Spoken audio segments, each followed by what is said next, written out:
Olá, boa tarde a todos.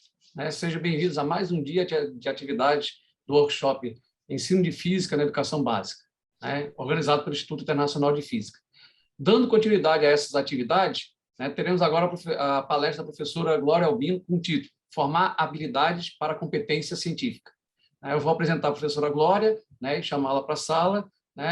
A professora Glória é doutora em Educação pelo Programa de Pós-Graduação em Educação da UFRN, tem mestrado em Ensino de Ciências pelo Programa de Pós-Graduação em Ensino de Ciências Naturais e Matemática da UFRN, fez a graduação em Ciências Biológicas, licenciatura na Universidade Federal do Rio de Janeiro e também concluiu o bacharelado na UFRJ.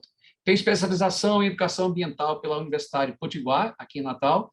Atuou na Secretaria de Estado de Educação do Rio Grande do Norte como professor e depois como técnica pedagógica na formação de professores na área de Ciências da Natureza, sendo responsável pelos laboratórios das escolas. Tem experiência na área de ensino de ciências com ênfase na formação e orientação de professores. E na área de Biologia Geral, com ênfase em Biologia Marinha. É professora efetiva do Instituto Federal de Educação, Ciência e Tecnologia do Rio Grande do Norte, onde atua no ensino médio integrado e no ensino superior. É coordenadora do Clube de Ciência do IFRN. Então, bem-vinda, Glória, já agradecendo a sua participação em nome do Instituto Internacional de Física. Passo a palavra para você, boa palestra, e as perguntas que, porventura, forem existindo, podem deixar que, ao final, a gente vai passar para a professora. Então, boa palestra, Glória, a palavra é sua. Boa tarde para todos, para todas, para todes. Eu que agradeço o convite, Eu sempre gosto muito de falar sobre aquilo que me encanta, que é sobre o ensino e sobre a formação de habilidades. Me encanta mais ainda porque eu venho estudando isso há um bom tempo, o meu doutorado foi nisso, na formação de professores, para que os professores possam, então, formar e desenvolver habilidades nos alunos, à medida que a gente vai formando os alunos. Então, eu vou começar a fazer a apresentação, porque aí, durante a apresentação, eu vou falando mais sobre todas essas coisas,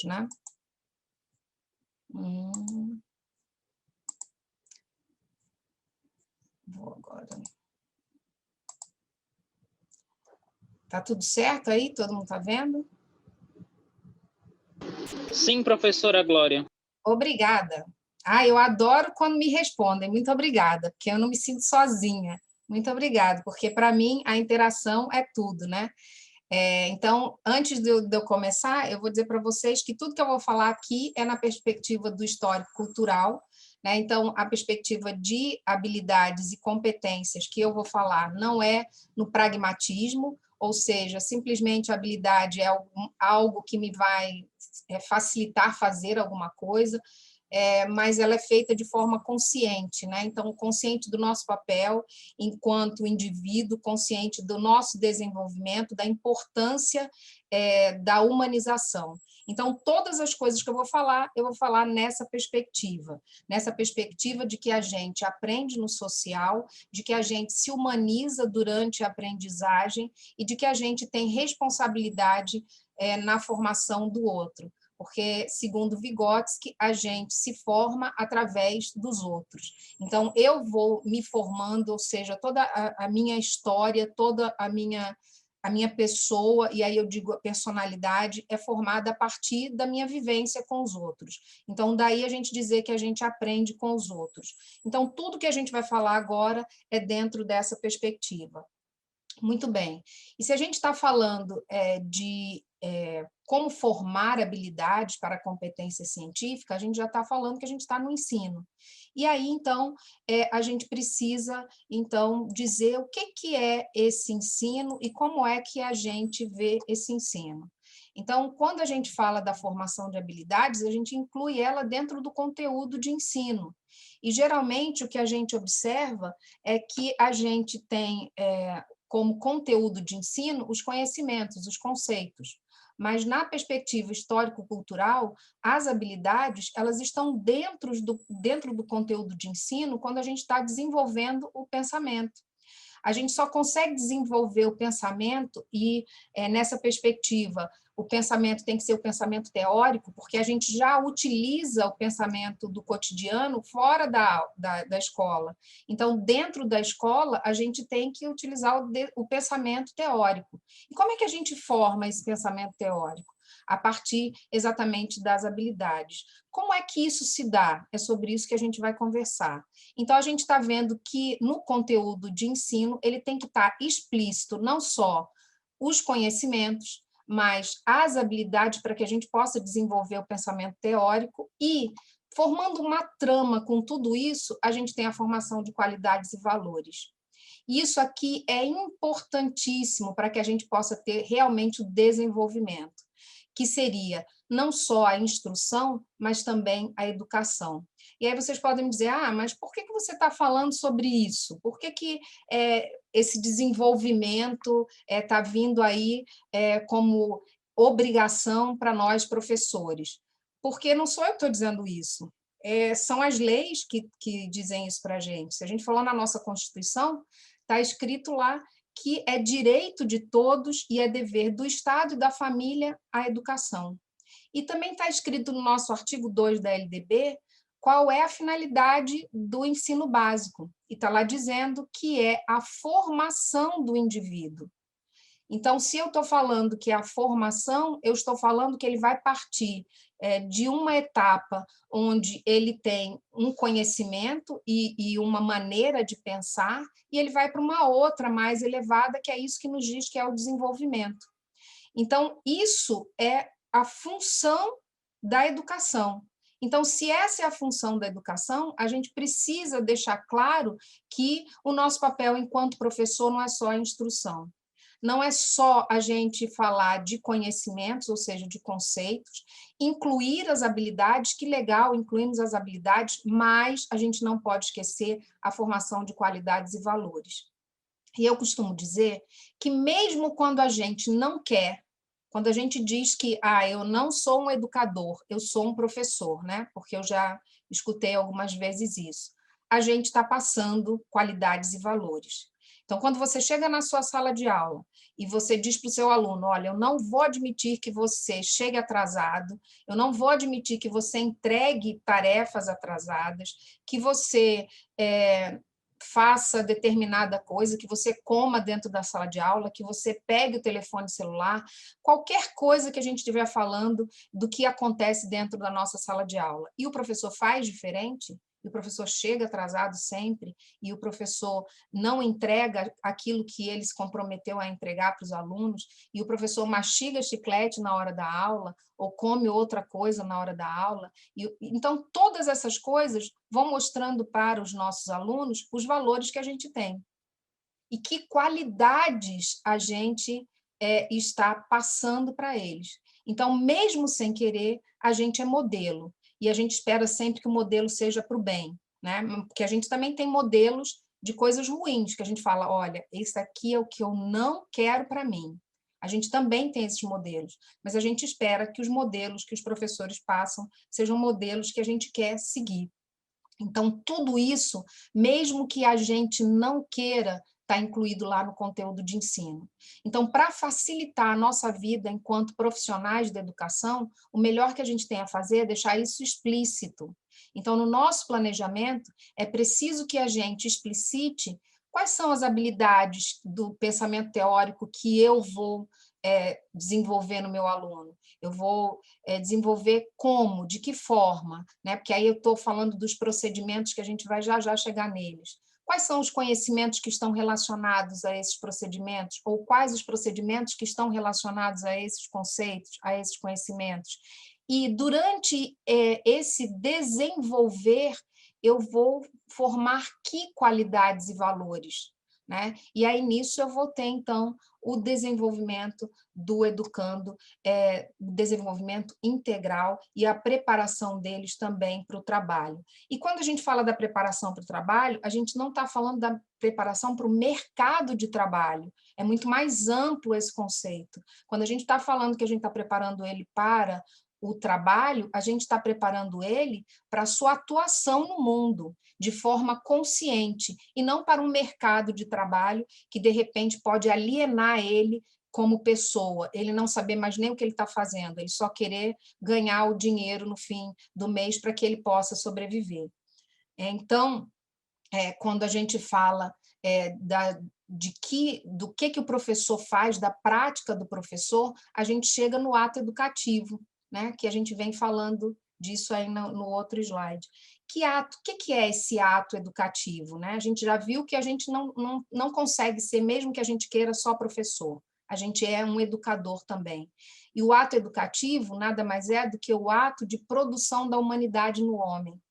Porque dentro dessa perspectiva do histórico-cultural, a gente não nasce humano, a gente nasce Homo sapiens sapiens.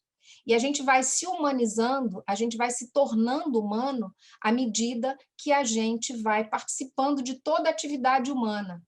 E aí vocês podem me dizer, mas o que é essa atividade humana? Atividade, segundo o histórico-cultural, ela é aquilo que faz com que a gente possa interagir o nosso mundo das ideias com o mundo concreto que está aqui à nossa volta. Então, isso que a gente está fazendo agora é uma atividade. E a gente vai ver que o histórico-cultural vê a habilidade como uma atividade, e a gente vai entender como é que ela vai se concatenar nessa ideia. Então, se o ato educativo é um ato de produção da humanidade no homem, porque é dentro da escola que a gente vai transmitir toda a cultura humana para as novas gerações, que a gente vai falar de tudo aquilo que o homem fez, de toda a atividade humana, e a ciência é uma atividade intrinsecamente humana, então a gente precisa... Pois não. Desculpa, é porque, tipo assim, uma coisa que eu queria até pedir para você, se não fosse demais, é que no decorrer também, assim, colocasse aqui uma abazinha para levantar a mão, para quando, tipo assim, a gente quisesse falar, aí, porque, tipo assim, às vezes tem professor aqui que, no caso, a senhora deu espaço, mas tem outros que não, que ia querer terminar o raciocínio porque ele não pode ser interrompido. Mas aí, se tivesse a mão levantada, aí vocês já saberiam que eu estava, vamos dizer assim, na fila, aí dariam, quando assim terminasse, né? É uma recomendação. Bom, mas aí eu quero falar. Pode falar. Acrescentar. A senhora, por exemplo, falou o seguinte, que às vezes muitos professores cobram dos alunos aquilo que eles não fazem. E eu, na época em que fui aluno do ensino fundamental e do ensino médio, e também no ensino superior também encontro muito isso, professores, eles fazem essa cobrança, né? Porque, assim, e muitas vezes o professor, quando o aluno, às vezes, coloca ele em xeque-mate, pode dizer assim, né? Por exemplo, o professor pede, nesse exemplo que a senhora falou, né? Não coma na sala de aula, não masque chiclete na sala de aula. Aí, quando vai chegar num dia, o professor está lá mascando chiclete, ou então pega aquele salgadinho e fica comendo na sala de aula. Aí, o aluno usa aquele argumento dele contra ele, né? Diz, professor, o senhor está comendo na sala de aula, o senhor não disse que era feio, que era falta de educação, que era isso, que era aquilo, né? Aí o professor, às vezes, ou fica, não sabe o que responder, ou então, muitas vezes, ele dá aquela velha justificativa, foi, meu filho, eu errei, mas errar é humano. Aí o professor também poderia pensar assim, né? Ele está errado, mas errar também não é humano, ou seja, aquele aluno que ele está comendo na sala de aula, que está mascando chiclete na sala de aula, que está fazendo tudo aquilo que o professor diz que é falta de educação na sala de aula, também não é humano, não? Também não poderia estar errado, também está errado, mas ele também não tem, vamos dizer assim, esse direito de errar como ser humano que ele é, e o professor também é.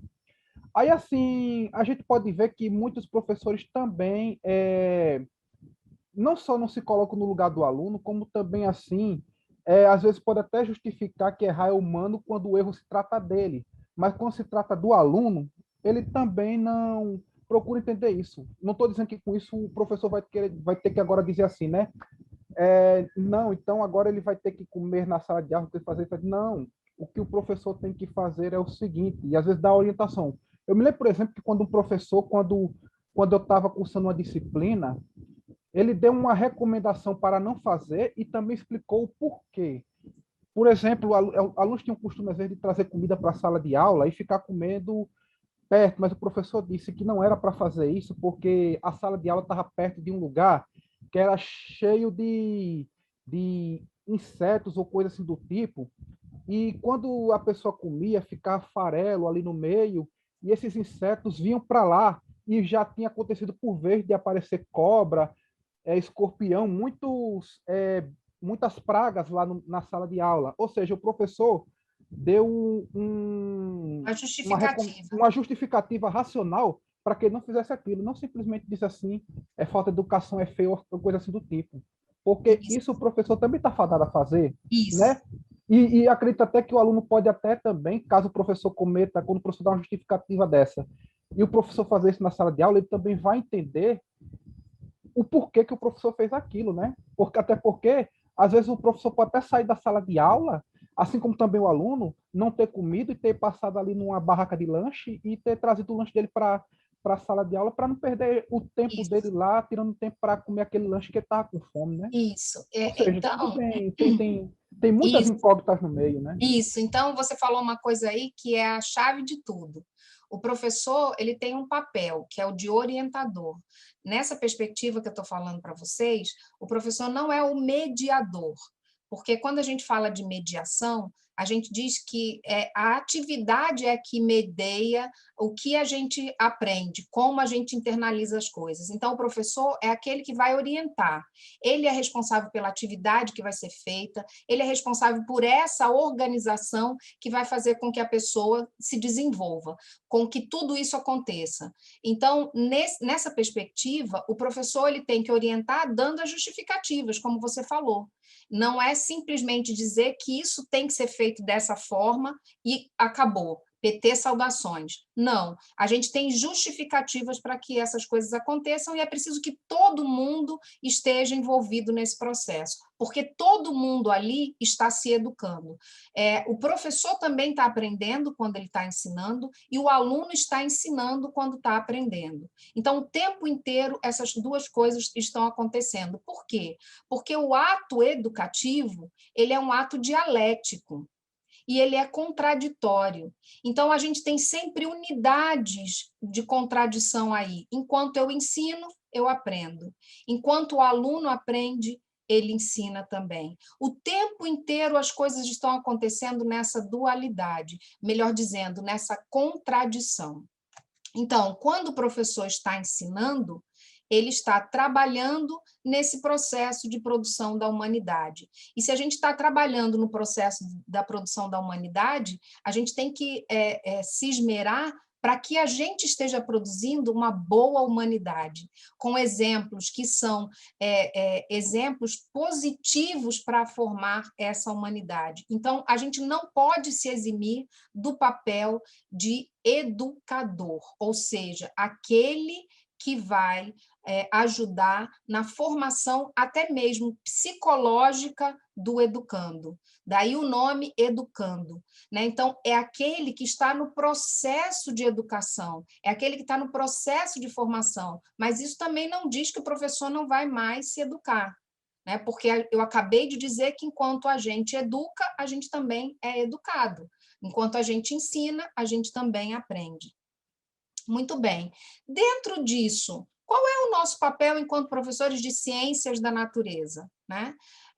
Hoje em dia, a gente fala cada vez mais que as ciências da natureza elas estão relacionadas à formação de competência científica.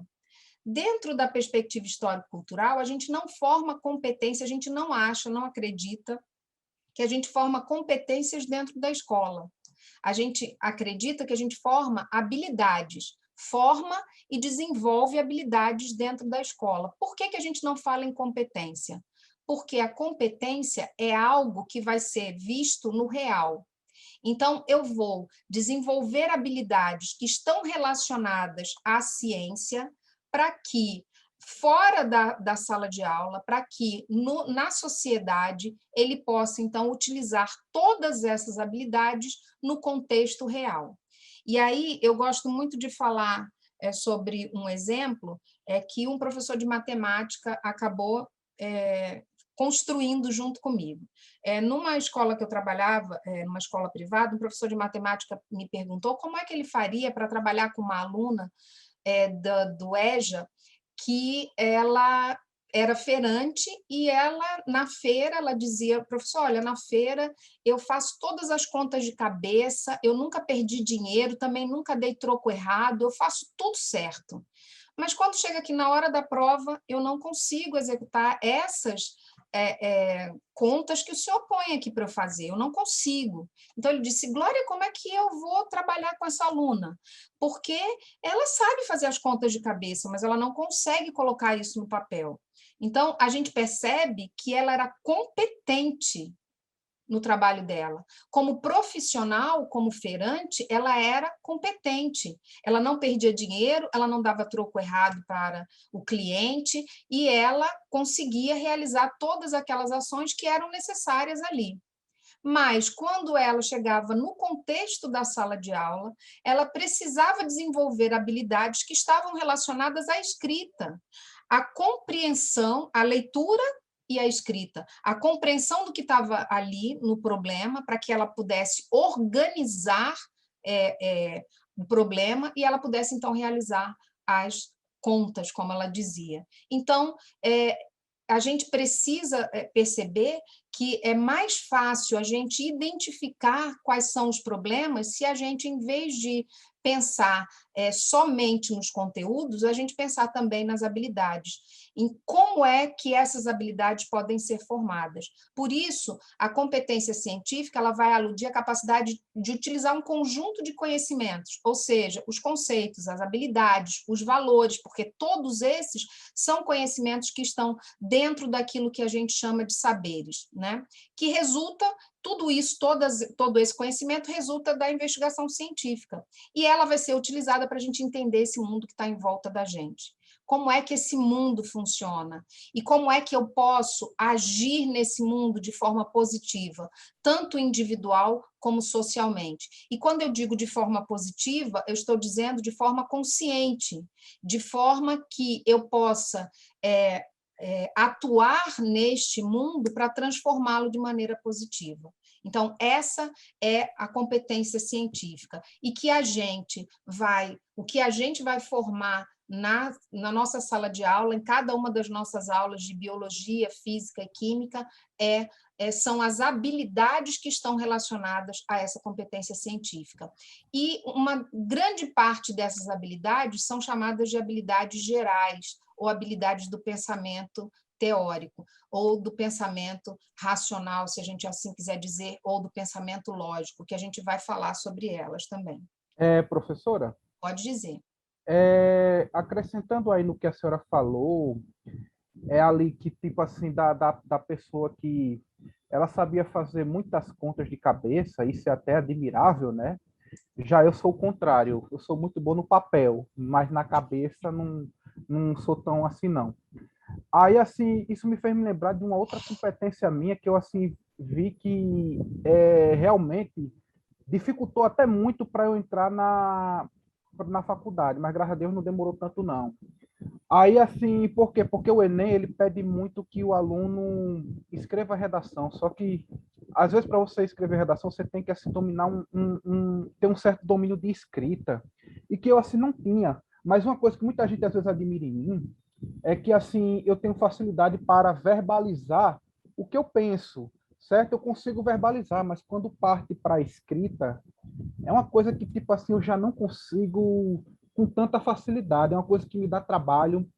Às vezes, assim, quando eu estou lendo um texto que eu preciso fazer resumo, eu tenho muita dificuldade de, tipo assim, perceber as partes principais, as partes que vai faltar, que tipo assim, que pode faltar naquilo que você vai escrever, ou aquelas partes que não pode faltar, que tem que ficar lá, que é uma dificuldade que eu tenho, que eu percebi até, inclusive, agora que eu melhorei muito no curso de licenciatura, porque, assim, diferente do bacharelado, que eu fiz o bacharelado, não terminei, eu, assim, mudei de curso, é que enquanto o bacharelado que prepara o camarada para ser um cientista, ele não tem tanta disciplina de prática de escrita, mas já a disciplina de licenciatura tem muita, né? Todas as disciplinas pedagógicas, dentre outras disciplinas que não são pedagógicas, ela envolve muita prática de escrita, E eu, como estou, tipo assim, tendo que escrever, eu estou vendo que minha habilidade está escrevendo, tá melhorando muito, né? Então, você já viu o que é, né? Ou seja, quanto mais Exatamente, a gente faz, mais fácil fica. É exatamente isso. Então, a gente exatamente. precisa fazer o quê?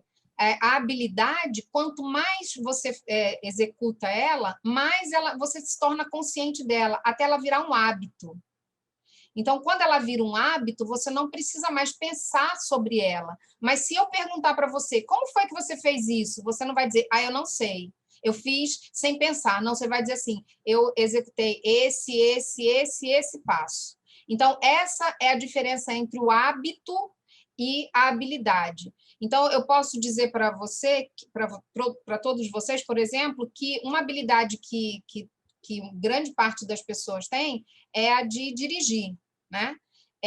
A gente tem um conjunto de ações que, quando a gente começa a aprender a dirigir, a gente tem que pensar sobre ele, para a gente poder executar de forma consciente, porque a habilidade ela é realizada de forma consciente. Eu sei por que eu estou fazendo e qual vai ser o resultado daquilo, ou pelo menos eu tenho um resultado esperado. Então, eu executo aquilo de maneira bem consciente. Mas eu executo aquilo tantas vezes, que vira um hábito. Então, eu não preciso mais pensar que, por exemplo, num carro que tem marcha, eu tenho que pisar na embreagem e aí para depois passar a marcha. Eu não preciso mais pensar nisso, porque vai como um hábito. Mas, se um caminhão cruza a minha frente, eu sei o que eu tenho que fazer. Eu vou rapidamente voltar e pensar sobre o que eu tenho que fazer. Então, não é que, e agora? Eu faço o quê? Não, né? Então, isso demonstra para a gente que as habilidades elas podem virar hábitos, que é isso que a gente quer. Então, quanto mais você executar uma habilidade de forma consciente, eu estou fazendo isso por quê? Onde é que eu quero chegar? Quais são os passos para que eu faça isso? Mas ela vai se tornando um hábito. E o hábito, você não precisa pensar nele. Então, o grande lance aí é a gente utilizar as habilidades os procedimentos lógicos, se a gente for falar assim, de forma consciente, para que e muitas vezes para que eles virem hábitos, para que a gente possa usá-los sem a gente precisar pensar muito sobre eles. Bom, mas por que a gente está falando disso tudo? Você acabou me dando a deixa para essa que está aqui. Olha lá. A gente está falando disso tudo porque as dificuldades encontradas no ensino, em todos os níveis, tanto no ensino fundamental, como no ensino médio, como no ensino superior, todos eles vão ser relacionados a que as disciplinas elas acabam centrando muito nos conceitos. E elas não se preocupam em como operacionalizar esses conceitos. Como é que a gente operacionalizou? Quase que não sai. Aliás, não saiu. Como é que a gente operacionaliza esses conceitos? Com as habilidades, com os procedimentos, com as ações, as operações. Tudo isso é a mesma coisa, só que em momentos diferentes. Então, como é que a gente faz isso? E de que forma a gente pode aprender isso de maneira crítica, consciente? Por que isso é importante? Para que a gente possa atuar no mundo, para que a gente possa dar a nossa opinião, para que a gente tenha argumentos válidos. A gente precisa sair desse eu acho. Não, na minha opinião, não. A ciência diz isso. Esses são os argumentos válidos, não é o que eu acho, é o que a ciência diz. Não que a ciência tenha a verdade completa e imutável, mas nesse momento essa é a verdade. Ela pode até mudar. E aí o materialismo dialético diz para a gente que só existe ciência porque a gente ainda não chegou na verdade, porque a ciência é a busca da verdade. E se a gente ainda está nessa busca da verdade, nisso que é a essência, que a gente está sempre procurando essa essência, tem por que ter ciência. No momento que a gente descobrir toda essa verdade, a gente não precisa mais de ciência. Então, se é dessa forma, a gente precisa utilizar argumentos do pensamento teórico. do pensamento científico, para que a gente possa atuar na sociedade. E é por isso que as habilidades, é por isso que esse conjunto que a gente chama de habilidades do pensamento teórico vão poder ajudar a gente a formar essa competência científica que é tão importante para que a gente possa atuar nesse nosso contexto social tão complexo. E quando eu falo de complexidade, eu falo não de difícil, mas ele é difícil também. Eu falo de complexidade no sentido de tantas variáveis que estão aí. Como é que a gente dá conta de resolver os problemas com tantas variáveis? Então, é preciso que a gente tenha essas habilidades do pensamento teórico, o conhecimento científico, que vai nos dar a competência para a gente agir nessa sociedade. E aí, quando a gente fala disso, a gente tem que falar também dos conceitos. Por quê? Porque os procedimentos eles são importantíssimos, mas os procedimentos sozinhos não são nada, assim como os conceitos também não são nada se a gente está falando deles sozinhos. E o que são os conceitos? E aí, essa figura aqui mostra para a gente, de maneira bem clara, o que são conceitos. Conceitos são construções mentais, ou seja, representações mentais que a gente tem no mundo das nossas ideias sobre o que está aqui à nossa volta. Então, eles são construções mentais que vão identificar para a gente o que são essas coisas. E a gente vai sinalizar essas coisas com palavras. As palavras são os signos dos conceitos, né? São as palavras que vão dizer para a gente o que os conceitos são, mas a gente tem uma imagem do conceito na nossa cabeça. E eles são importantíssimos por quê? Porque eles permitem que a gente possa falar deles mesmo sem eles estarem presentes. Então, se eu disser para vocês, olha, todo mundo aí tem que ficar com um copo de água do lado, porque à medida que a gente for conversando, que a gente for falando, vocês vão bebendo água, porque é muito importante. Eu não preciso mostrar para vocês o que é um copo com água. Por quê? Porque todos vocês têm uma representação mental do que é um copo com água. E isso se dá a partir do momento que a gente vai utilizando a linguagem, não só a linguagem falada ou escrita, ou seja, a comunicação entre os indivíduos. À medida que a gente vai utilizando essa linguagem, a gente vai adquirindo esses conceitos, a gente vai dando significado para essas palavras, e a gente vai fazendo representações mentais na nossa cabeça sobre essas coisas. E não precisa ser só coisa, podem ser sentimentos, podem ser eventos, podem ser seres, podem ser relações. Então, os conceitos, eles nos ajudam a viver nesse mundo. Por quê? Porque o que passa dentro da nossa cabeça não é exatamente o que tem aqui do lado de fora, mas a gente precisa relacionar aquilo que tem dentro da nossa cabeça com o mundo concreto. Então, esse mundo ideal e o mundo concreto, o objetivo que está aqui à nossa volta, ele precisa de alguma coisa para que a gente possa mediar essas atividades. E a gente faz isso utilizando exatamente os conceitos. Eu não tenho um copo com água dentro da minha cabeça, o objeto, mas eu tenho uma representação desse objeto na minha cabeça, né? E eu tenho representação para cada uma das coisas que a gente vive nesse mundo, cada uma das relações, cada um dos eventos, né? E isso faz com que a gente possa se relacionar. E os conceitos, eles são envolvidos com dois procedimentos muito importantes para tudo que a gente pensa. Que procedimentos são esses? A abstração e a síntese. Então, ao mesmo tempo que ele é uma representação mental, o conceito também é um modelo. É um modelo daquilo que a gente está falando, daquele objeto, daquele evento. Então, quando eu falei o copo com água, cada um tinha um modelo de um copo com água na cabeça. Mas esse modelo é universal. Agora, o objeto, ou seja, a representação mental que está na minha cabeça, não é igual a dos outros.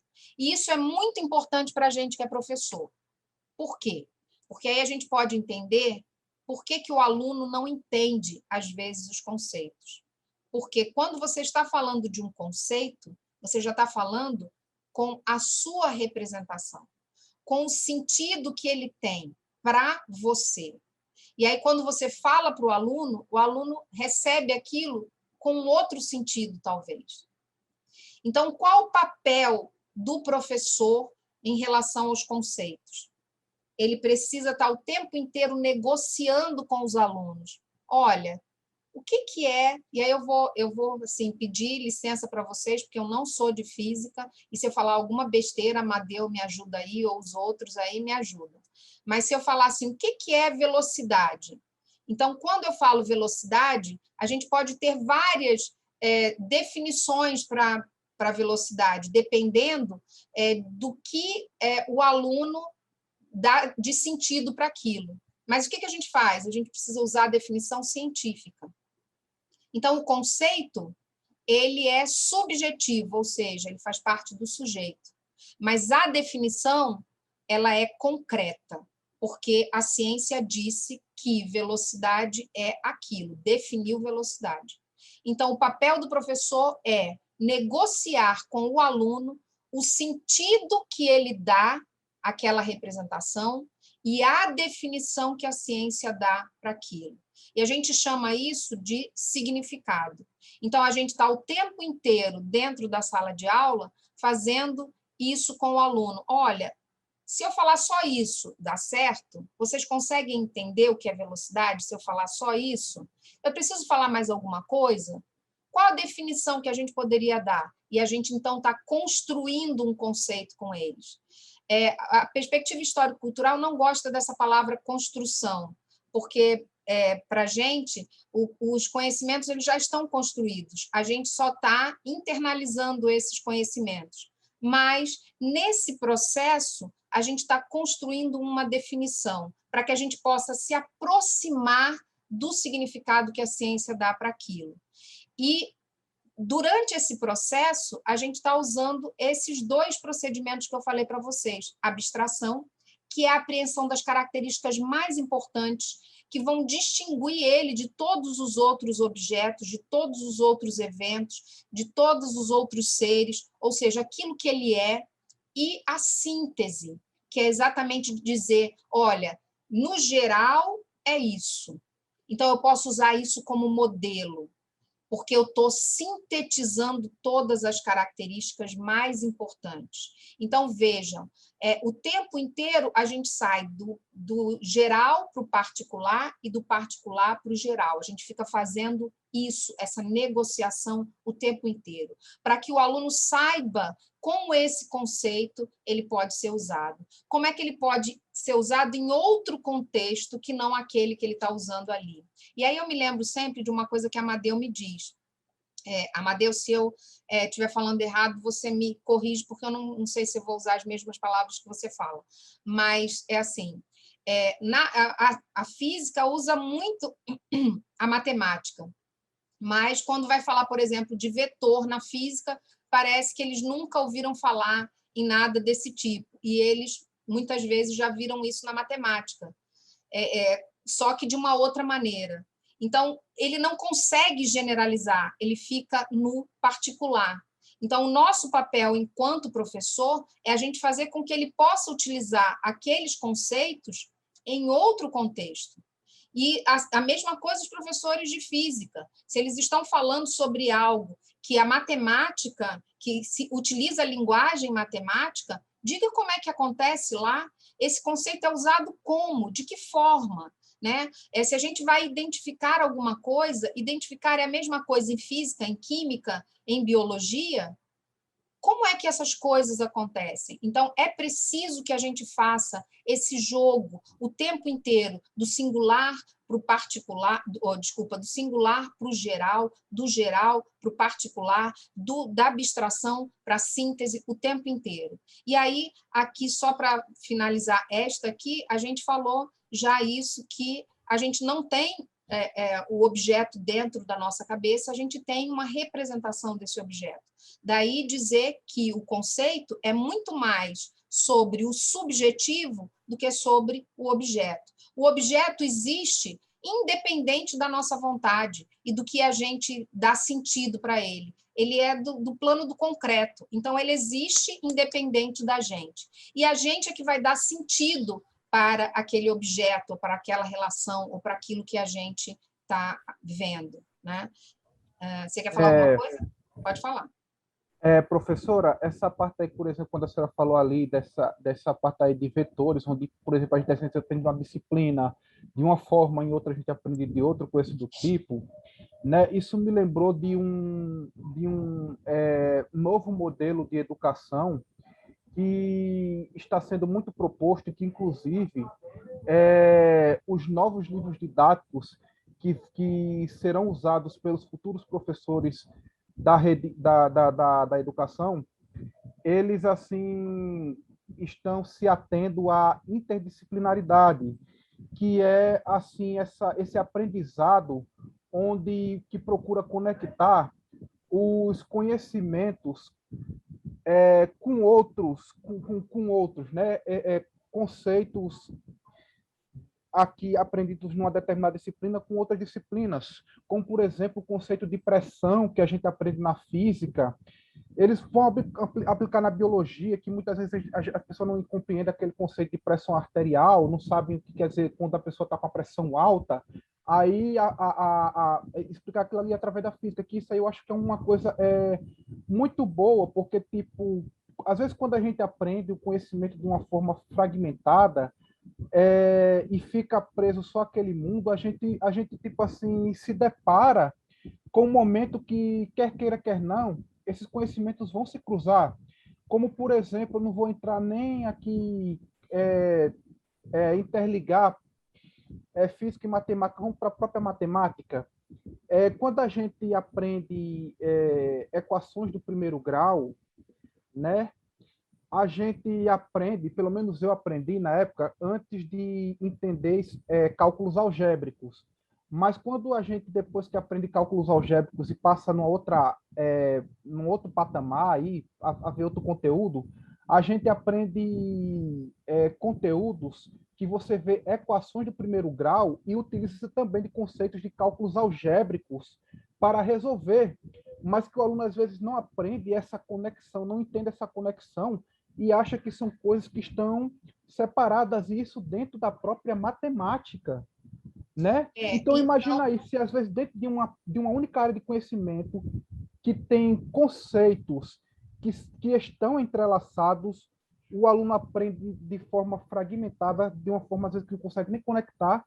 E então, imagina o que é conectar entre uma área que é aparentemente muito diferente da outra, como, por exemplo, às vezes até matemática e direito, que eu já ouvi várias pessoas até perguntarem para que um advogado vai estudar matemática, porque ele estuda matemática. E às vezes a pessoa não sabe disso, não entende às vezes porque coisa que também eu não entendia, mas depois eu entendi, porque às vezes um curso de psicologia, de sociologia, que é uma área totalmente, vamos dizer assim, de humanas, tem uma disciplina de estatística, mas eu compreendi depois. Então, olha, a gente tem que ter só um cuidado quando a gente fala sobre isso, e aí eu não vou entrar nesses méritos, não, porque senão eu não ia conseguir falar sobre o que eu me propus hoje, mas a gente precisa ter um cuidado quando a gente fala dessa interdisciplinaridade, porque o que eu vi do material da BNCC, dos livros do PNLD, são simplesmente, eles separaram os livros e colocaram os conteúdos em fascículos ou volumes, os mesmos que tem física, química e biologia. Separaram, então, diminuíram, deixaram os conteúdos mais do que enxutos e juntaram no mesmo livro. Não vi nenhum processo de interdisciplinaridade aí. Eu vi eles colocarem simplesmente temas que, aparentemente, eles possuem alguma ligação. Então, isso é perigoso para a gente. Por quê? Porque na hora que a gente faz com que o aluno das escolas públicas eles tenham menos qualidade do que os alunos das escolas privadas, a gente vai estar impedindo que eles possam seguir à frente os seus estudos. E aí a LDB diz para a gente que, ao final do ensino médio, o nosso aluno ele precisa estar preparado para seguir continuando seus estudos ou para ir para o mundo do trabalho. Então, se a gente não dá essa oportunidade, a gente está tolhindo ele, né? Por mais que o ministro da Educação tenha dito essa semana que a universidade não é para todos, é para poucos, ela deve ser para poucos, eu acho que a gente não pode escolher pela pessoa. E quando eu digo que a gente não pode escolher pela pessoa, eu estou dizendo que a gente não pode impedir que ela tenha as condições de escolher o que ela quer. Se ela quer fazer só um curso técnico, beleza, faça um curso técnico. Mas se ela quer fazer um curso superior, quem sou eu para dizer que ela não vai fazer um curso superior? Que autoridade eu tenho para dizer que ela não pode fazer aquilo que eu fiz?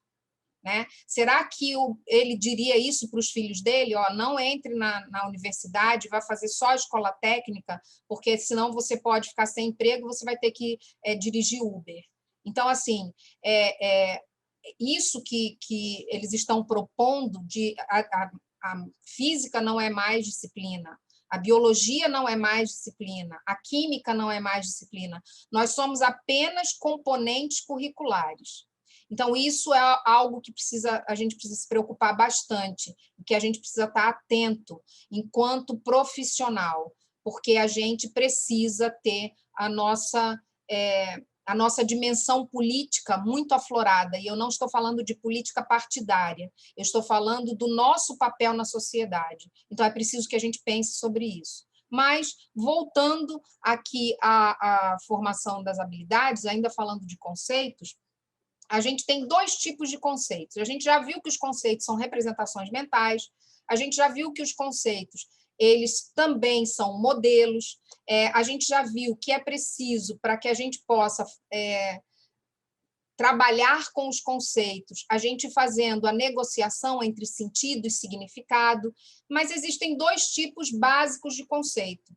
Tanto quando pesquisas são feitas na perspectiva construtivista, quanto na perspectiva histórico-cultural. Então, peguei dois exemplos aqui, tanto de Pozo quanto de Vygotsky. Então, eles pensam sempre que existem dois tipos de conceitos. Os conceitos que a gente chama de probabilísticos ou protótipos, que são os conceitos do cotidiano. Que é isso? Um conceito que é um protótipo. Eu falo, olha, uma cadeira é desse jeito aqui, e eu mostro uma cadeira. E de tanto que a gente vê essa cadeira, ela vira um modelo para a gente. Pode ser que eu tenha várias cadeiras diferentes, mas eu já apreendi quais são as características principais que vão fazer com que ela seja uma cadeira. E aí tem uma cadeira na forma de sapato, tem uma cadeira na forma, sei lá de quê, de uma rede, não sei o quê, mas é uma cadeira porque tem essas características desse protótipo. Então, eu vou comparando esse protótipo. E a gente tem aqueles conceitos que são chamados de conceitos clássicos ou logicamente definidos. Então, esses conceitos logicamente definidos, eles partem da definição, ou seja, do significado que a ciência dá. Por quê? Porque a ciência, a gente já falou que ela busca a essência, ela sai da aparência, do que aparentemente é aquilo, e ela vai na essência daquilo. Esses dois tipos de conceitos, um ajuda na formação do outro. Por quê? Porque o protótipo ele é aquele que é particular. A gente viu tantos exemplos particulares que a gente acabou formando um protótipo. E os conceitos científicos eles partem da generalização para que a gente chegue até os particulares. Então, se eu falar mamífero, e eu vou puxar a sardinha para a minha brasa, né, que eu sou de biologia, se eu falar de um mamífero, eu vou dizer quais são as características necessárias e suficientes para que um ser vivo seja considerado mamífero. Essas características necessárias e suficientes são de forma lógica, ou seja, são o melhor caminho para que eu possa identificar qualquer ser vivo que eu veja sendo um mamífero ou não sendo um mamífero. Então, eu posso ter uma identificação positiva ou uma identificação negativa, né? Usando essas características necessárias e suficientes.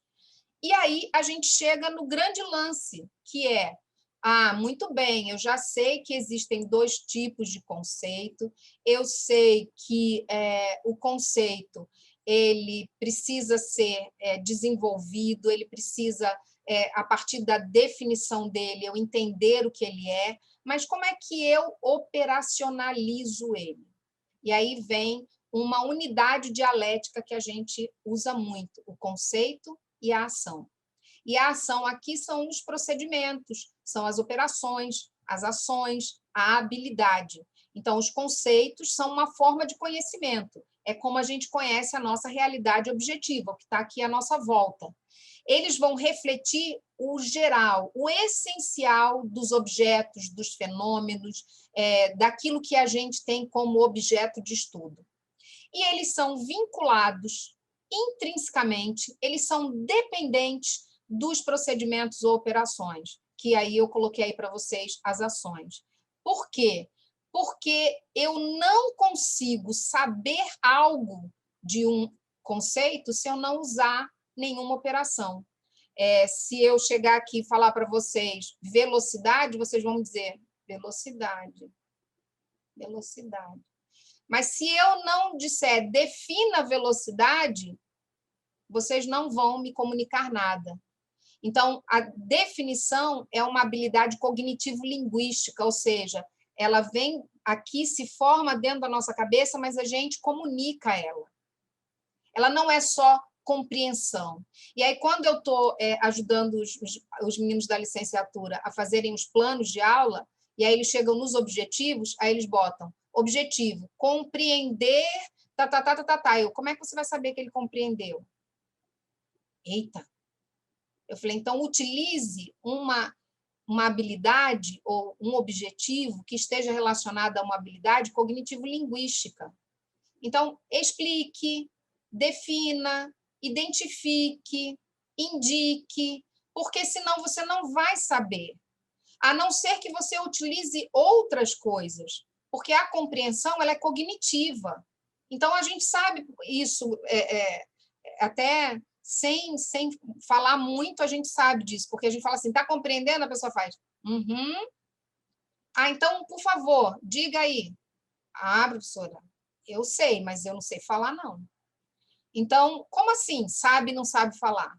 Então, para que a gente possa saber se a gente chegou no nosso objetivo enquanto professor, a gente precisa usar habilidades que a gente quer desenvolver no aluno como objetivos, e esses objetivos precisam ser claros. A gente precisa saber como é que a gente chega a ele. A gente chegou até ele, aí eu vou poder dizer assim, consegui os meus objetivos ou não consegui os meus objetivos, ou consegui parcialmente os meus objetivos. Então, esse conceito ação, ele é importantíssimo. Um não é nada sem o outro. Porque se eu chegar aqui e disser, tem até uma piada que fala que numa vaca que está num trilho, e aí fala, calcule, e aí os meninos ficam olhando um para o outro, calcule o quê?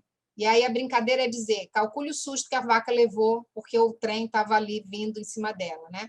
Mas quando você fala calcule, você vai procurar o quê? O que eu vou calcular?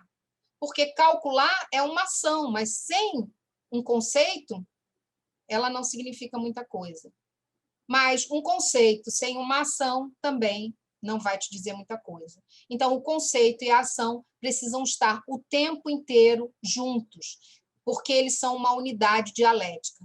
E aí, como é que a gente forma habilidades para que a gente possa depois ter a competência científica se a gente não está ciente disso? Se a gente não está conseguindo colocar as habilidades ou os procedimentos que são melhores para serem usados com aquele conceito.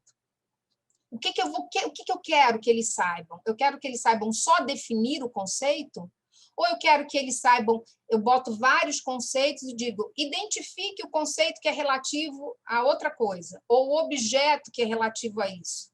O que eu quero deles? Então, as habilidades permitem isso. E, por isso, elas permitem que a gente possa construir esse pensamento lógico, porque a gente passa a pensar por etapas, porque a lógica nada mais é do que o menor caminho para se chegar à verdade. E se esse menor caminho para chegar à verdade, ele tem etapas. Então, se eu penso por etapas, o que eu preciso fazer? E agora? E isso, eu estou pensando de forma consciente. Então, eu estou realizando aí o meu pensamento lógico, que é o pensamento que faz parte disso que a gente chama ciência, o pensamento científico. E aí a gente chega, então, nos procedimentos lógicos, né? Eu falei já bastante deles para vocês, mas só para a gente juntar tudo isso que a gente falou. Então, os procedimentos lógicos são nada mais do que um conjunto de ações que é dirigida para realizar uma operação lógica. E eu já falei para vocês o que é uma operação lógica, quando eu falei o que é lógica. Uma operação lógica é aquela que é feita por etapas e de uma forma que ela chegue mais rápido aonde eu quero, à verdade, ou seja, ao resultado correto. Então, isso é uma operação lógica. Então, os procedimentos lógicos são aqueles procedimentos que são utilizados de acordo com as leis da lógica, né? E as leis da lógica, e da lógica, não da lógica dialética, da lógica clássica, são o princípio da identidade, ou seja, isso aqui é isso aqui e não é aquilo. O princípio eu sempre sou eu nunca sou o outro, e do terceiro excluído, que olha, esses outros dois que eu falei são só isso mesmo, não tem mais nada do que isso. Então, eu sou eu e não sou ele. E quais são as características que fazem com que eu seja eu? Eu preciso dessas características. Isso vai estar onde? No meu conceito. Então, os procedimentos lógicos vão ser as etapas que eu vou utilizar para eu chegar nessa verdade. E elas, como eu já disse algumas vezes, permitem que os indivíduos vão internalizando os conceitos, e nessa internalização dos conceitos, eles vão, durante esse processo, se apropriando das habilidades. Por quê? Porque ele foi aprendendo. Então, para eu identificar, o que eu tenho que fazer? Eu tenho que seguir essa e essa etapa. Eu não estou falando das etapas para vocês, mas eu posso falar. Para eu poder identificar alguma coisa, identificar é quando você não conhece aquilo, e aí, de repente, você mostra um objeto e fala assim, esse objeto aqui eu acho que é um lápis. E aí eu preciso, para eu poder identificar se isso é ou não um lápis, do conceito, ou melhor dizendo, da definição de lápis. O que é um lápis? E aí eu dou a definição de lápis. E depois eu vou comparar a definição de lápis com esse outro objeto. E aí eu comparo esses dois objetos e eu digo, esse aqui não é um lápis. Por isso, por isso e por isso. Então, para que eu possa identificar, eu precisei primeiro definir, depois eu precisei comparar, e aí eu pude dizer se isso aqui é ou não um lápis. Então, a gente não ensina assim para os nossos alunos. Quando eu falo identifique para os alunos, eu quero, e eu estou dizendo de uma maneira generalizada, que ele saiba o que é identificar. Mas eu já falei isso para ele. Eu já disse quais são as etapas que devem ser dadas para eu poder identificar. E essas etapas são operações. Primeiro, definir. Depois, comparar. E depois dizer se se é verdadeiro ou falso aquilo que eu falei antes, ou seja, fazer uma identificação positiva ou negativa. Ainda tem um terceiro ponto que a gente quase nunca leva em consideração e que é importantíssimo. Eu posso ter alguma coisa que eu não consiga, eu não estou vendo, eu não estou conseguindo saber. E se eu tirar essa tampa, mas eu não consigo tirar a tampa, será que tem aqui um grafite e ele é um lápis e ele só aparentemente não é um lápis? Se eu não conseguir fazer isso, eu vou dizer, eu não consigo identificar. É indeterminado. E, geralmente, a gente não fala isso para os nossos alunos. Ou ele é, ou ele não é. Então, isso é importantíssimo, porque na ciência a gente não tem só aquilo que a gente com certeza sabe que é e aquilo que a gente com certeza sabe que não é. Tem muitas coisas que a gente não consegue identificar ainda, que é uma identificação indeterminada. E isso a gente só pode fazer se a gente desenvolver esse tipo de habilidade de forma, portanto, consciente. Por isso a gente chama de habilidade. As habilidades nada mais são do que os procedimentos executados de forma consciente. É sobre isso que a gente vai falar daqui a pouco. Então, pode falar. Professora, uma coisa que eu acho assim, às vezes, muito interessante, né, quando o professor às vezes contextualiza o conhecimento, o conteúdo aprendido na sala de aula com o dia a dia do aluno, é que muitas vezes o aluno percebe que aquilo que ele está aprendendo não é inútil. Porque às vezes acontece isso, né? Eu já cansei, por exemplo, quando eu estava estudando, de pessoas ao meu redor, quando às vezes falava, perguntava: para que eu vou usar isso? Para que eu preciso saber disso? E muitas vezes ele não percebe. Hoje, por exemplo, enquanto eu estudo os conteúdos que eu preciso aprender no meu curso, eu assim percebo inúmeras aplicações do que eu estou aprendendo no meu dia a dia, tanto que de vez em quando para uma forma de diversão, eu assim gosto de pegar assim, isso, eu vou aplicar esse conceito aqui, não sei o quê. Que nem ontem eu peguei aquele salgadinho Pipos que muita gente gosta, eu inclusive gosto muito, que tem tantas calorias, e usei o conceito de conservação de energia para eu entender quanto que eu precisaria percorrer numa certa Fazer velocidade exercício. para consumir aquilo sem considerar os processos biológicos, né? Isso aí deu um susto até em um bocado de gente, né? Porque também a gente hoje não come nada sem saber. Mas você veja como é que o nosso conhecimento físico pode até ajudar nessa história para a gente também até saber que o que a gente está comendo também está nos fazendo mal, não é verdade? Isso. Aí, olha só, eu diria para você que se me perguntassem dessa forma, eu diria assim, de forma pragmática, isso que você falou é muito legal. Mas olha só, a gente aprende porque isso é parte da cultura humana.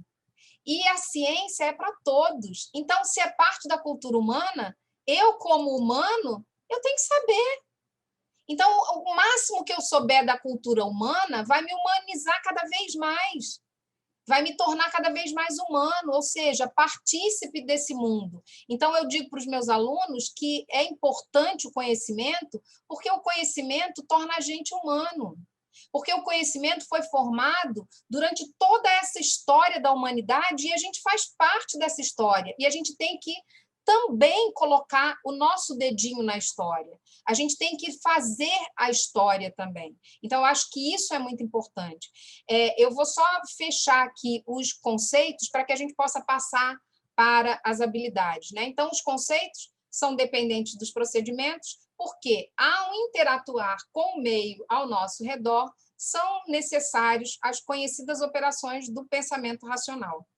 Análise, síntese, comparação, identificação, abstração, concreção, generalização, particularização e muitas outras.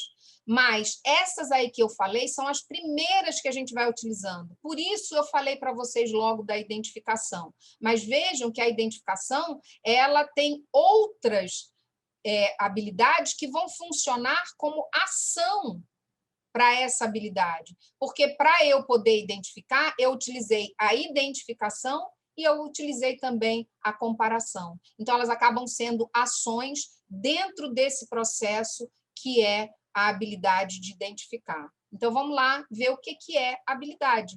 Então, a habilidade é o conjunto de ações que é condicionada a um objetivo, que é internalizado de forma sistemática e consciente. E a perspectiva histórico-cultural, ela costuma utilizar uma teoria, a teoria da atividade de Leontiev, que fala que as habilidades podem ser vistas como atividades. E eu disse no iniciozinho que a atividade ela vai mediar o nosso mundo das ideias com o mundo do concreto. E para realizar uma atividade, diz Leontiev que a gente só realiza se a gente tiver uma motivação.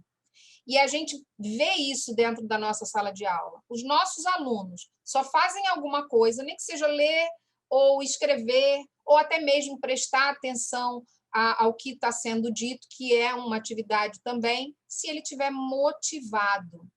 A motivação, o nome já diz, a palavra já diz para a gente, é o motivo da ação. Então, toda a atividade, portanto, toda a habilidade, ela só é utilizada, a gente só age se a gente tiver uma motivação. Essa motivação é a provocar uma necessidade na gente, como, por exemplo, quando eu disse mamífero. Me provoca uma necessidade. O quê? O quê de mamífero? E aí eu vou, então, utilizar uma ação. E se eu fizer ela de forma consciente, ela vai ser, então, considerada uma habilidade. Então, dentro do que a gente chama da estrutura da habilidade, a gente tem ações que vão ter uma meta, um objetivo, e operações que são ações menores que vão precisar de condições. E eu conheci uma professora cubana, a professora Glória Farinha, que ela me deu um exemplo que eu achei fantástico para a gente pensar sobre isso. Então, ela falou assim, a habilidade de fazer penteados no cabelo.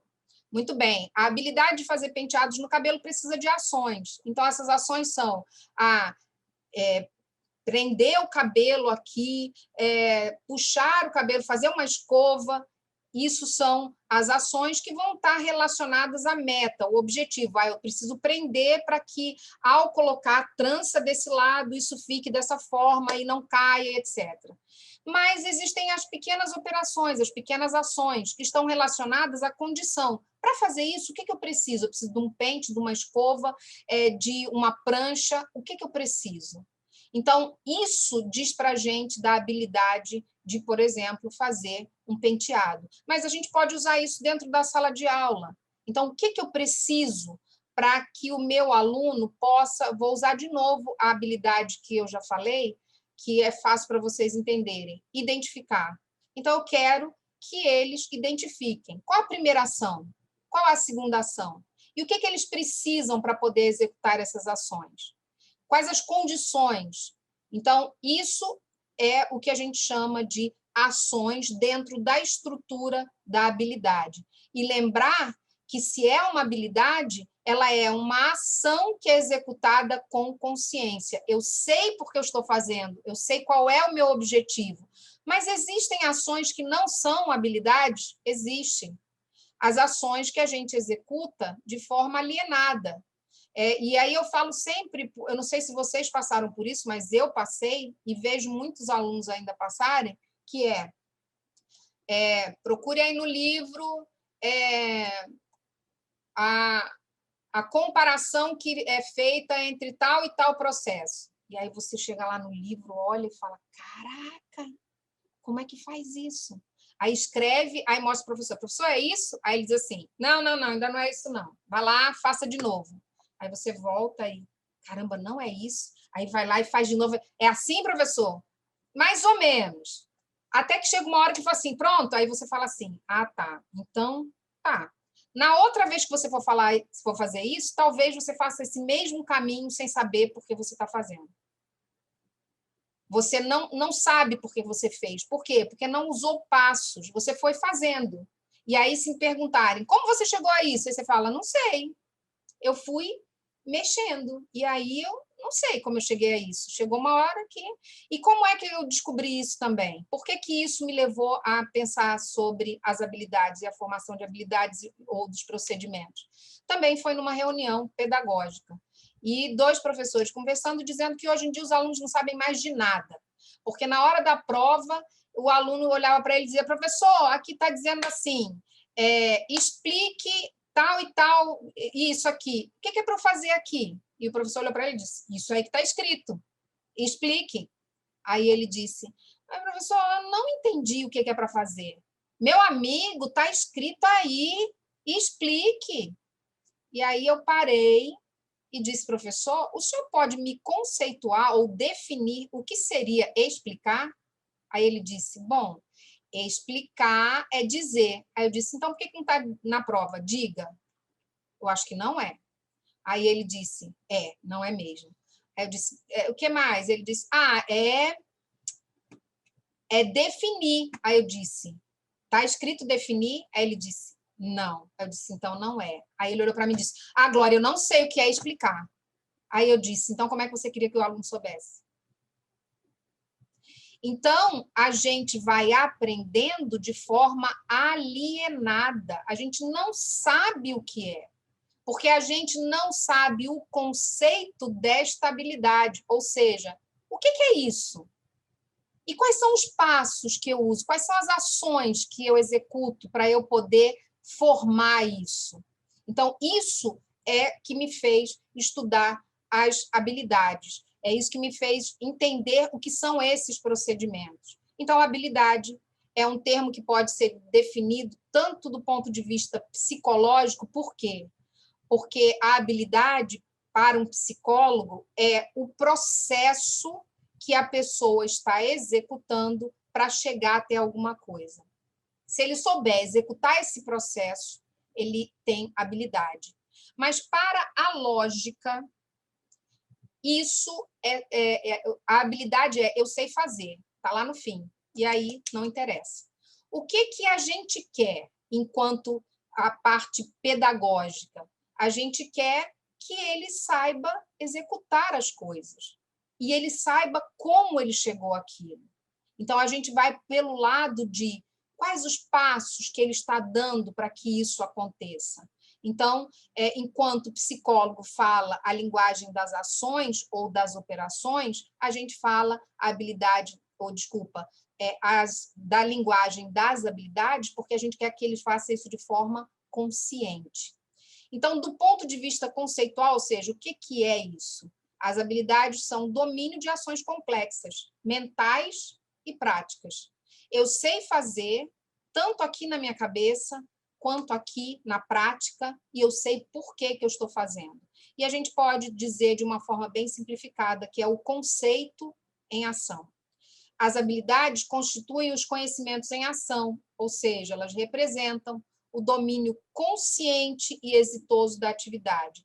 Então, quando a gente fala de domínio, eu estou dizendo que isso faz parte de mim. E quando eu desenvolvo uma habilidade, eu não sou mais aquela pessoa que eu era antes, eu sou outra pessoa agora, porque eu domino isso, eu posso utilizar ela em qualquer contexto. Então, eu já sou uma pessoa mais desenvolvida. Eu estou nesse processo de desenvolvimento da minha formação integral. Professora? Hoje não. Bom, quando a senhora falou aí de habilidades, conhecimento, tudo isso, eu me lembrei que quando eu fiz um curso de qualificação profissional, quando eu estava trabalhando como jovem aprendiz no meu primeiro emprego, uma professora falava de uma sigla, inclusive eu coloquei até isso aí no chat, que era CHA, que era assim que ela chamava, que era conhecimento, habilidades e atitudes. Porque, assim, são coisas que estão entrelaçadas e que, tipo assim, não adianta você separar ou dominar apenas uma sem dominar as outras, né? E a senhora cita até, por exemplo, esse exemplo aí, que quando o aluno, às vezes, é pedido para fazer uma comparação, ele vai fazendo, a professora só vai apenas dizendo que está bom, que está ruim, que tal, e o aluno vai trilhando um caminho para chegar no acerto, mas não sabe por que fez tais coisas, que é a mesma coisa, às vezes, quando uma pessoa argumenta, defende um ponto de vista e a pessoa diz, você está errado, aí a pessoa pergunta, por que eu estou errado? Mas ela só diz assim, porque você está errado, não sei o quê, ela pergunta, por quê? Aí, às vezes, a pessoa está errado mesmo, mas comete o mesmo erro, porque só foi dito que ela está errada, mas ninguém mostrou por quê. Aí isso aí também faz me lembrar uma outra coisa que um professor chamado Iesus Carvalho Diniz, do Departamento de Matemática dali da UFRN, Matemática e Estatística, né? Conhecido também por CCET, ele disse uma coisa interessante. Saber sem saber por quê é igual a não saber.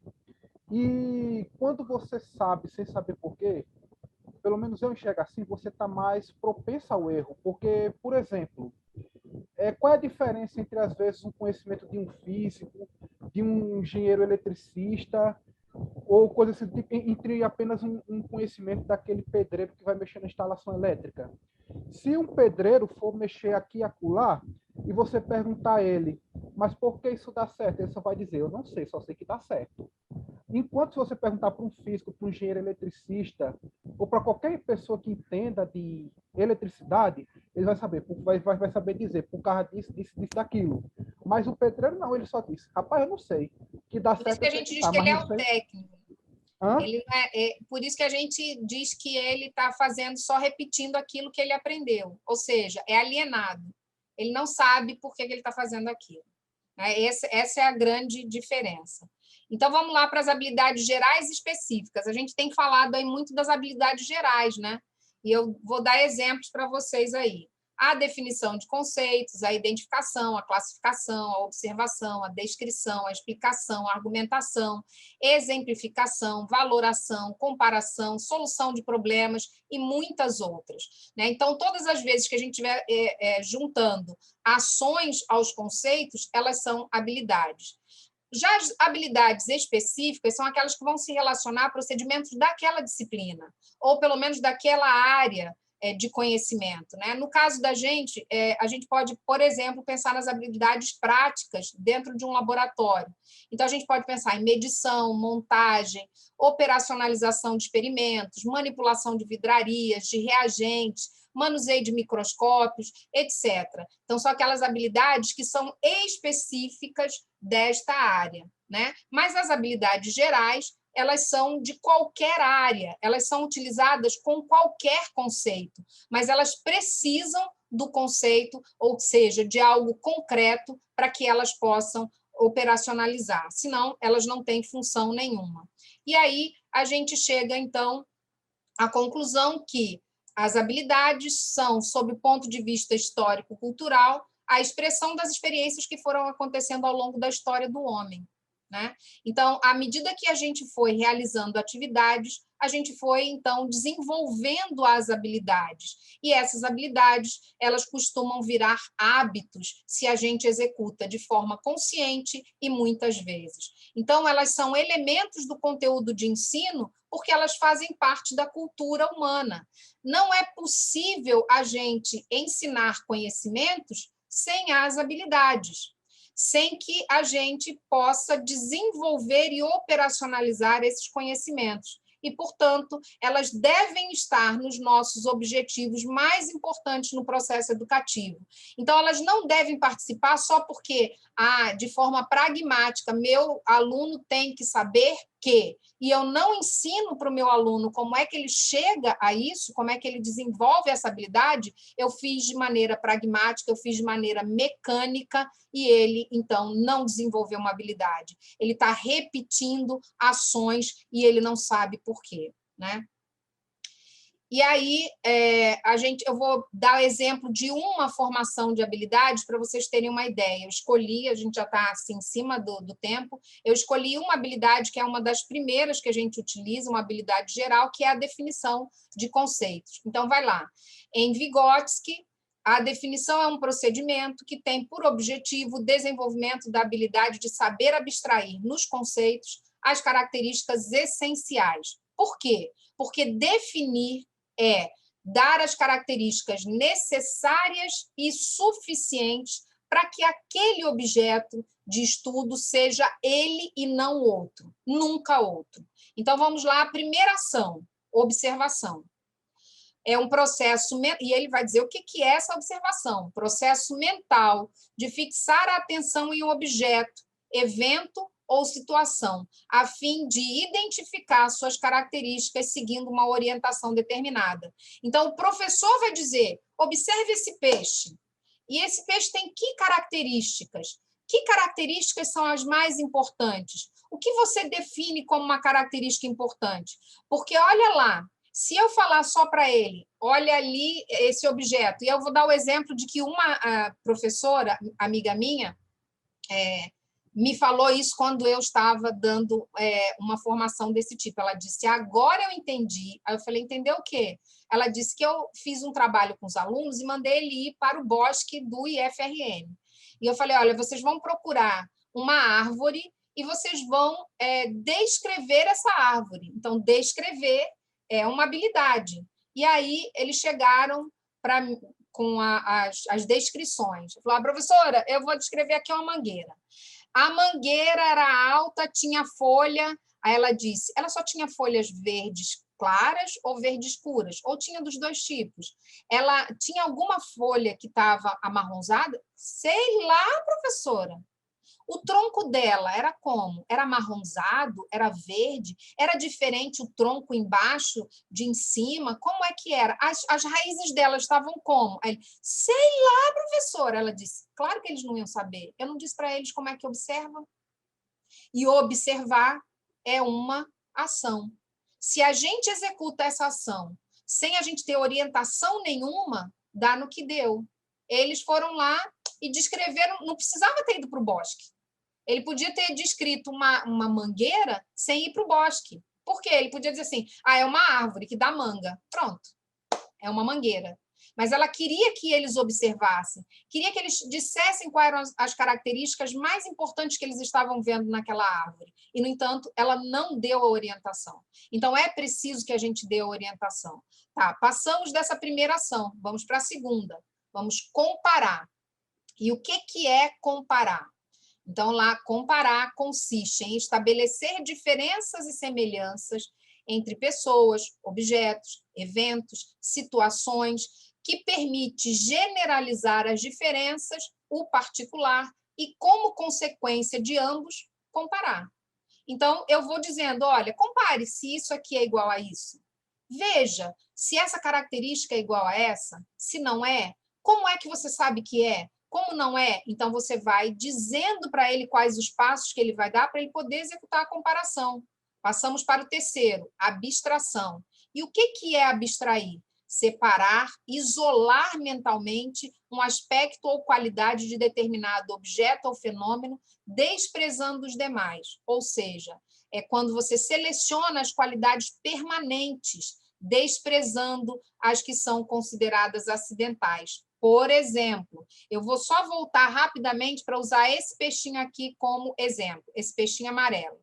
Se eu falasse aqui para os alunos, olha, eu quero que vocês abstraiam, quais são as características principais desses peixes aqui? E ele colocasse a cor amarela. Essa não é uma característica que é principal, porque nem todos os peixes são amarelos. Então, ela não pode ser utilizada como uma característica principal. Então, vejam que a gente precisa dizer para os alunos quais são as características que não mudam, que são essenciais para serem ditas, né? A quarta ação, a generalização. E o que é generalizar? É unificar de forma mental as qualidades, as características, as propriedades que são comuns a esse grupo ou classe de objetos. Então, todos esses objetos possuem essas características, então eu generalizo. Todo mamífero tem tais e tais características. A fêmea produz uma secreção que alimenta o filhote. A fêmea produz essa secreção pelas glândulas mamárias. Todas as fêmeas possuem glândulas mamárias. Todos os mamíferos possuem pelo. Todos os mamíferos possuem glândulas sebáceas, glândulas sudoríparas. Então, eu estou generalizando. E aí, depois eu posso pegar um exemplo só e dizer assim, o gato é um mamífero? E eu vou comparando, então, para saber se ele é ou não. E, por último, a quinta ação, a diferenciação. A separação do que é comum a um conjunto de objetos do que pertence só a um ou a uma determinada classe de objetos. Todos esses procedimentos são operações do pensamento e estão estreitamente vinculadas entre si. Então, para realizar uma, eu preciso da outra.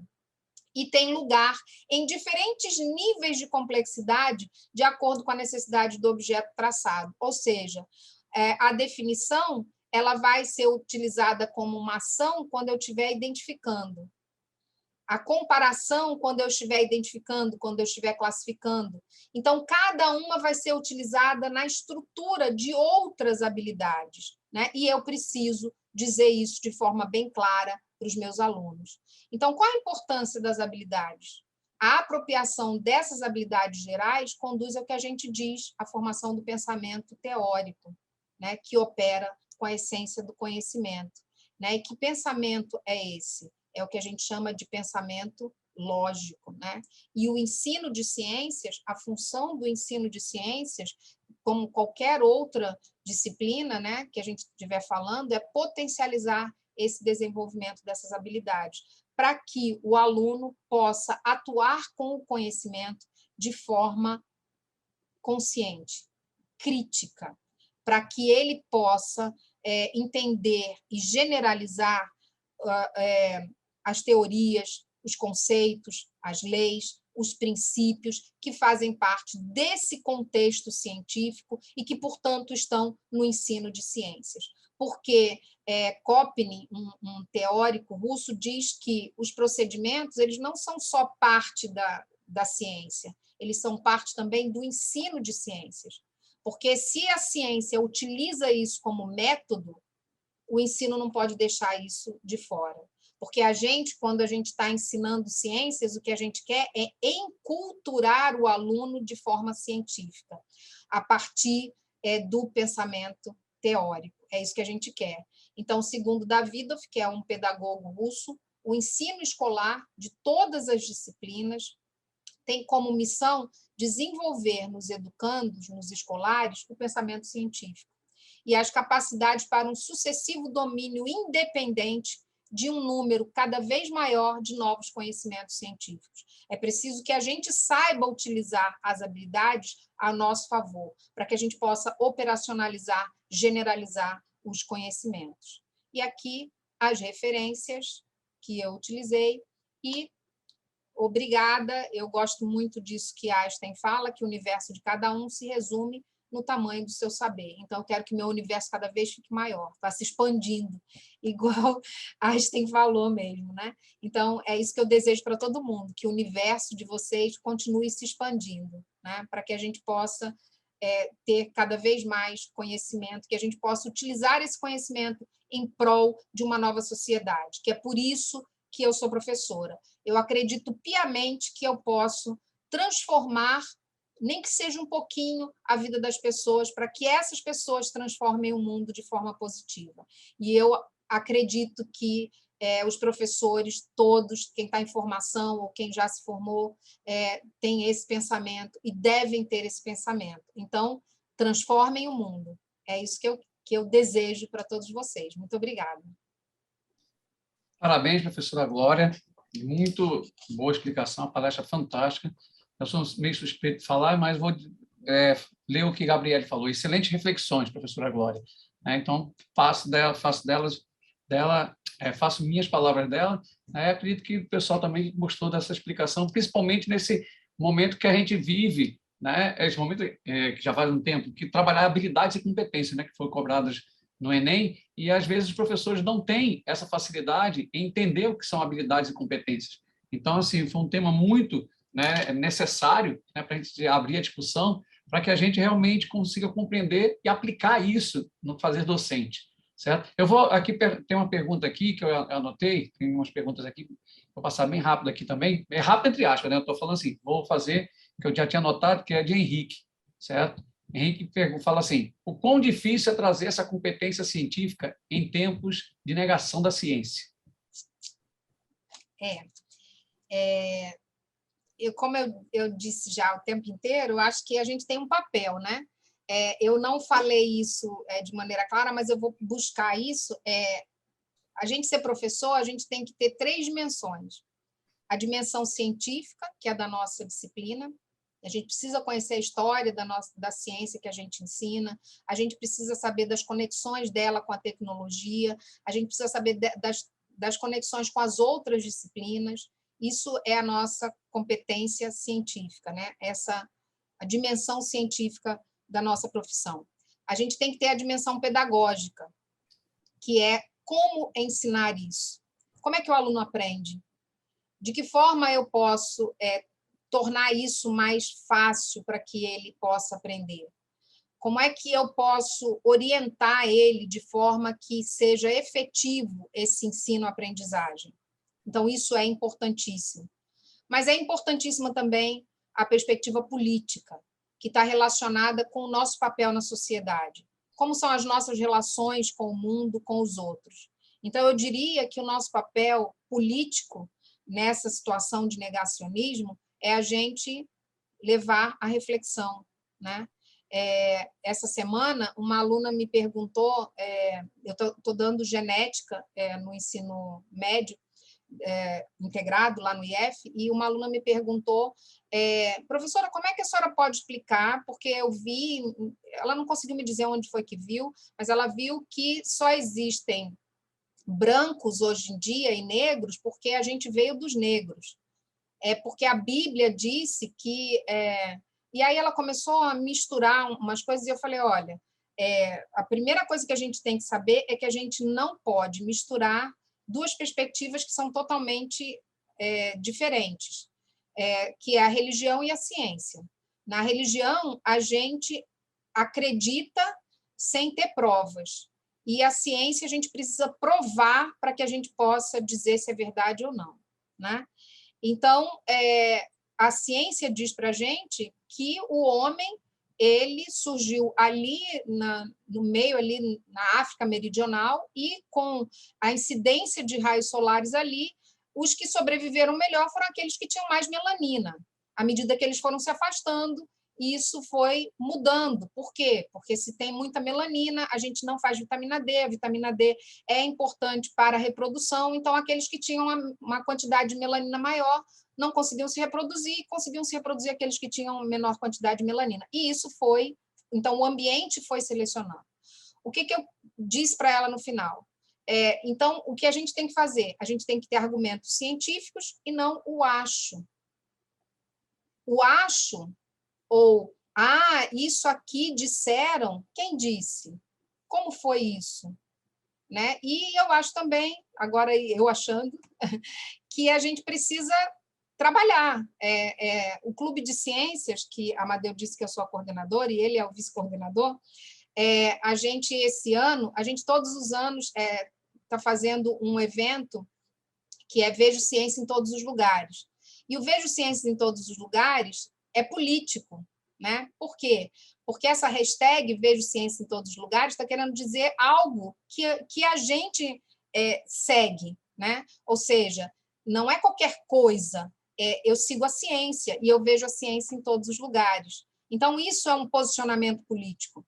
E aí, dentro desse posicionamento político, ano passado foi a diversidade na ciência, a gente falou sobre a diversidade, a gente falou do negro na ciência, do LGBTQI+, na ciência, da mulher na ciência, do deficiente, qualquer necessidade especial na ciência, do índio na ciência, e esse ano a gente falou sobre o negacionismo.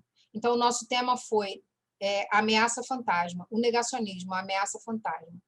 E isso veio num momento que realmente a gente se sente quase que ameaçado. E eu disse isso porque eu peguei Covid, e na hora que eu fui me consultar, a primeira coisa que o médico falou, antes de saber se eu estava com Covid, porque ele foi passar só o exame para saber se eu estava com Covid, ele disse, vou passar já o kit de remédios, eu esqueço sempre o nome, como é? Para evitar, não. Como é que é? Fala. O kit... Diz aí, Amadeu, como é o nome? Tratamento precoce. O tratamento precoce. E eu disse, eu não vou tomar. Quando eu disse, eu não vou tomar, o médico quase que entra por dentro do computador e me dá uns tapas. Ele, como é? Você está se negando. Aí eu disse, não, eu não estou me negando. Eu fiquei com medo. Falei, não estou me negando, é porque eu nem sei se eu estou doente. Se eu tiver, né? Aí eu vou tomar. Mas eu disse, eu não vou tomar, porque eu não acredito. Mas só que a gente fica o tempo inteiro com medo. E se eu não tomar, ia acontecer alguma coisa comigo? Porque a cada médico que ia, eles continuavam falando desse kit, de que tem que tomar esse remédio, que ivermectina ela vai te livrar do vírus, e eu sei que não vai. Então, é uma ameaça fantasma mesmo. Então, eu acho que essas duas coisas, você se posicionar politicamente e promover o debate, ajuda a gente nessa árdua luta contra o obscurantismo. Eu acho que é isso que a gente pode fazer, porque a gente tem que o tempo inteiro dizer para eles, olha, a gente está pensando de maneira lógica, a lógica diz para a gente que é assim mesmo. Isso é essa que é a verdade? Ou a gente está sendo enganado? Ou se está usando uma falácia, que é partir de um pressuposto errado e chegar até uma resposta lógica, mas eu parti de um pressuposto mentiroso, errado. Então, isso é uma falácia. E aí tem um bocado de gente fazendo isso, usando falácias, como se fossem verdades. E a gente, por deixar passar, ou até mesmo, às vezes, por ignorância naquele assunto, a gente deixa passar, porque a gente não percebe. Então, o papel do professor é estar atento a perceber esse tipo de coisa e fazer esse tipo de reflexão. Não sei se eu respondi.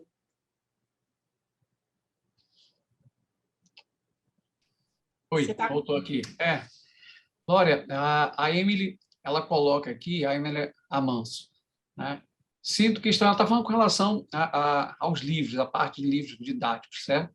Sinto que estão colocando nas costas do professor a defasagem do livro e a interdisciplinaridade, certo? Então, a gente já vê, a gente já comenta isso, né? Porque trabalhar interdisciplinaridade é muito complicado, certo? Boa parte dos professores tem dificuldade muito grande em relação à aplicação disso em sala de aula.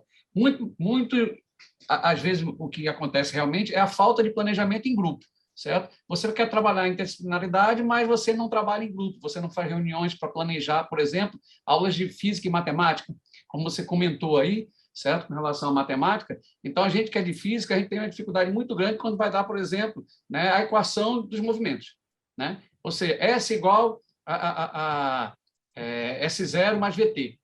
E aí o aluno tem dificuldade de ver que aquilo ali ele viu em matemática com letras X, Y e Z. Ou seja, o professor que deu aquilo em matemática, inicialmente, não colocou a informação de que ele poderia, ele iria usar mais à frente, certo? Que aquilo ali só mudaria as letras, mas o conceito seria o mesmo, né? A aplicação seria a mesma.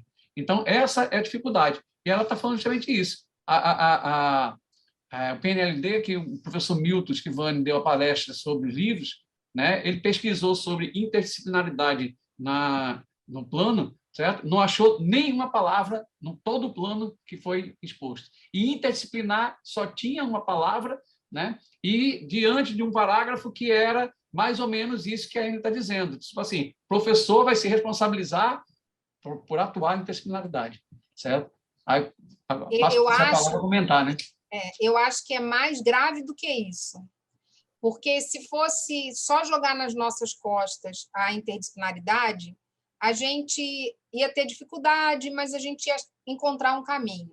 Eu acho que o mais grave dessa história é que eles estão dando corda para a gente se enforcar. Em que sentido?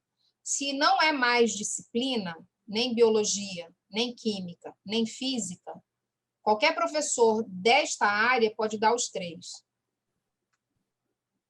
Se é por área, então, se falta um professor de física, eu boto professor de biologia para dar física, química e biologia. E aí, a gente está fazendo o quê? A gente está dizendo que esse professor ele não vai ter só que dar conta de tentar achar as interseções, não.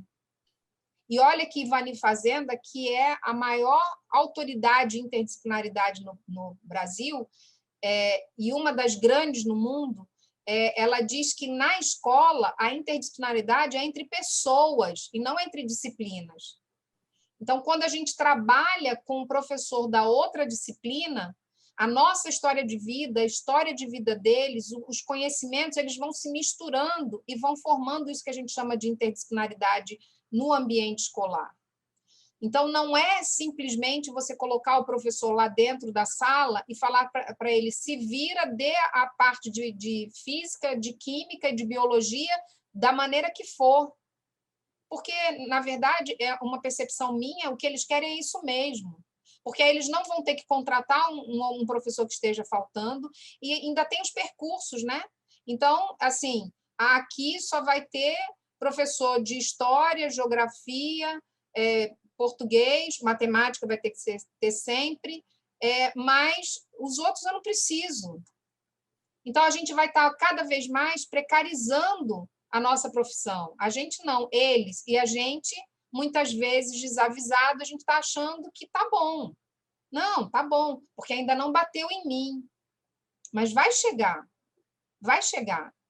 Como é que isso acontece? Eles disseram para a gente detalhadamente, ou para os coordenadores das escolas, como é que eles vão organizar isso? Não. Se vira, amigo. Cada um se vira do jeito que der para se virar.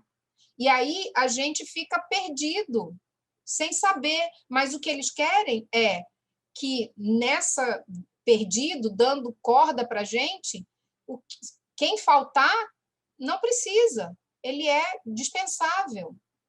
Ele é dispensável, ele também é dispensável, é dispensável. E a gente vai perdendo os nossos direitos. Antes disso acontecer, muitos professores eles já não têm mais, já não são mais professores concursados, são só contratados. Tem muitas prefeituras, muitos estados que estão fazendo isso. Então, ele tem um contrato de fevereiro até, às vezes, até julho, ou às vezes até novembro, acaba o contrato, ele não recebe mais nada. E aí ele precisa, de novo, se inscrever no outro ano para ver se ele vai trabalhar ou não.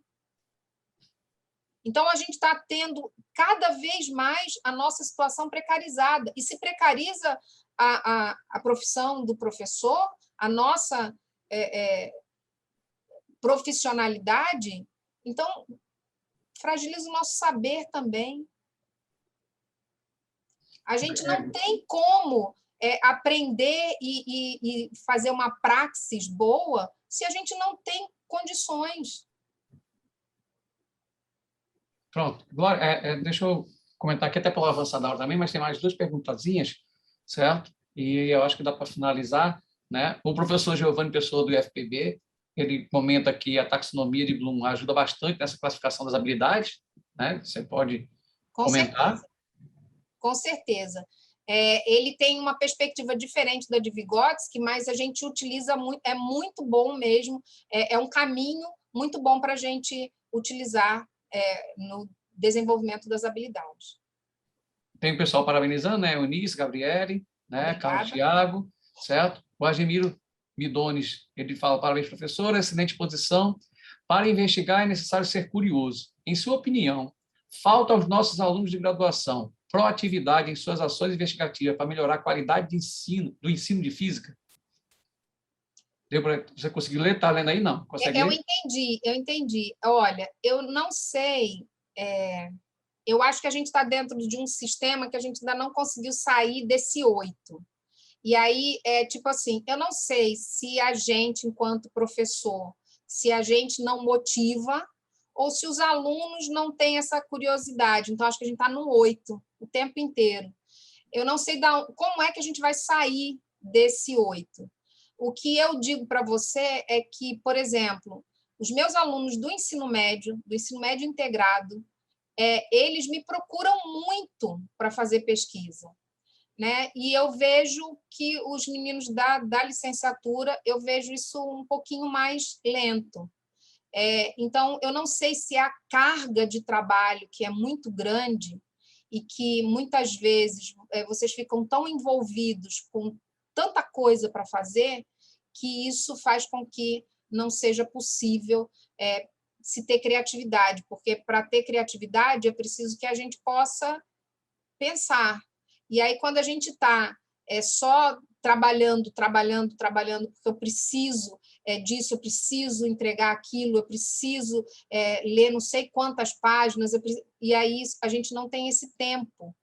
Então, eu não sei se é exatamente isso. O que eu acho também é que, comparando com... E aí eu não estou dizendo que é melhor ou pior do que a gente, mas eu estou dando uma opinião minha, comparando como acontece nas pedagogias lá, porque lá em Cuba não existe licenciatura, existe pedagogia, e aí a pessoa se forma em pedagogia, mas para a área das ciências da natureza, ou cada uma das áreas, eles, desde o primeiro dia, que eles vão para a sala de aula. Então, eles têm uma vivência muito maior. E essa vivência dentro da sala de aula, eu acho que vai te mostrando, porque, como diz Leontiev, na teoria da atividade, é a necessidade que faz você realizar algo. Então, se você sente essa necessidade de responder alguma coisa, você vai começar a pesquisar sobre aquilo. Então, é isso que vai te motivando, né, a você pesquisar cada vez mais. Eu acho que isso poderia ser algo que ajudasse.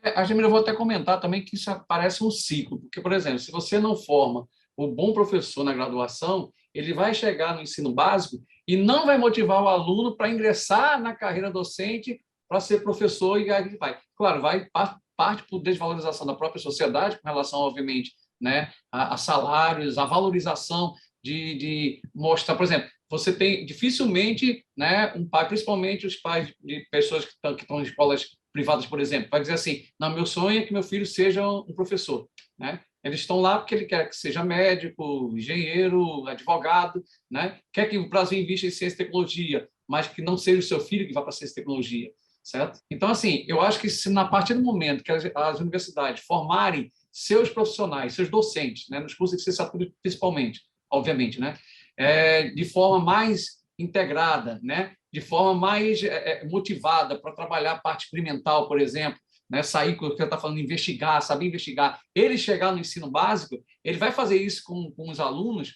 né, do ensino médio e vai, obviamente, fazer com que os alunos ingressem numa universidade querendo ser professor. E quando eu falo de física da docência, né, eu não falo nem de física somente, né? O próprio professor de física pode fazer com que o aluno, por questões de habilidade, queira ser professor, mas não de física, né? E queira ser professor de biologia, né? De química, de história. Mas se você tiver professores totalmente desmotivados em sala de aula, que se lamentam constantemente, né, de salário, de ambiente de trabalho, de como se fosse uma obrigação de estar presente, certo? Isso vai dificultar muito a formação de novos professores, né, com capacidade maior de interatividade também, né? Aí, deixa eu voltar aqui para o chat aqui. A palestra foi muito boa. Aí, Ana Pereira diz assim, a transversalidade pode ser um caminho para o início de processos investigativos para professores e seus alunos?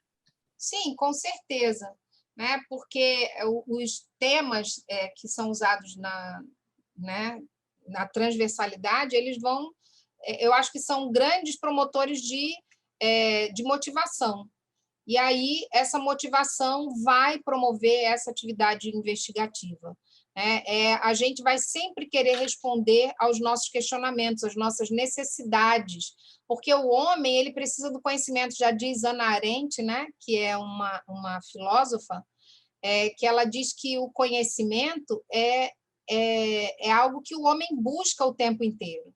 Então, é uma necessidade humana o conhecimento, qualquer tipo de conhecimento. Então, se a gente sente necessidade de satisfazer isso, ou seja, aquilo que o conhecimento pode nos dar, a gente vai atrás, a gente busca. A gente vai tentar descobrir o que é aquilo. E quanto mais você busca, mais você vai encontrar novas perguntas, novas necessidades para você ir respondendo. Isso é um processo que é num crescente, né? Isso não tem fim, porque você vai sempre ir procurando cada vez mais entender sobre aquilo. Pronto, aí tem uma última pergunta aqui, porque tem um comentário de Henrique, mas está no grupo, né? O pessoal está lendo Obrigada, aí. Henrique, que bom que te remeteu às aulas do mestrado. E o Fernando pergunta assim, o uso inadequado das tecnologias pode influenciar na proatividade em ciências? Como lidar com isso? Eu acho que a única maneira da gente lidar com o uso inadequado das tecnologias é a gente ir buscar como usá-las de maneira adequada, né?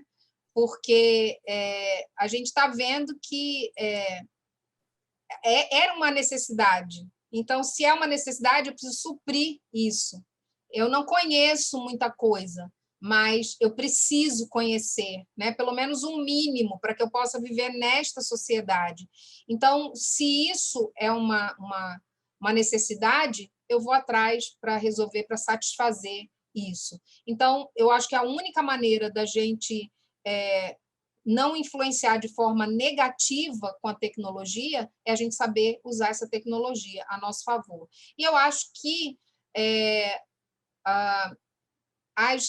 principalmente as teorias ativas, né, que estão relacionadas com a atividade do aluno, com aquilo que o aluno faz, pode ajudar a gente nisso. Mas eu tenho muito medo de falar sobre esse tipo de coisa, porque fica parecendo que a gente só sabe fazer se fizer assim. E eu digo para vocês que a paixão, que a emoção que a gente passa quando a gente está falando de algo que a gente acredita é a maior força motivadora.